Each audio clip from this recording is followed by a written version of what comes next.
Jangane lele mateng. Bilih dipun serat kanthi aksara Jawi ingkang kados menika, jangane lele mateng menika kirang prayogi. Amargi tembung jangane niku saka tembung lingga jangan, pramila kedah kados mekaten ingkang leres panyeratan aksara Jawinipun. Nah niki jangan ne lele mateng. Nah kados niki lur.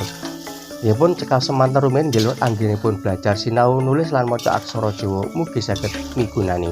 Matur sembah nuwun.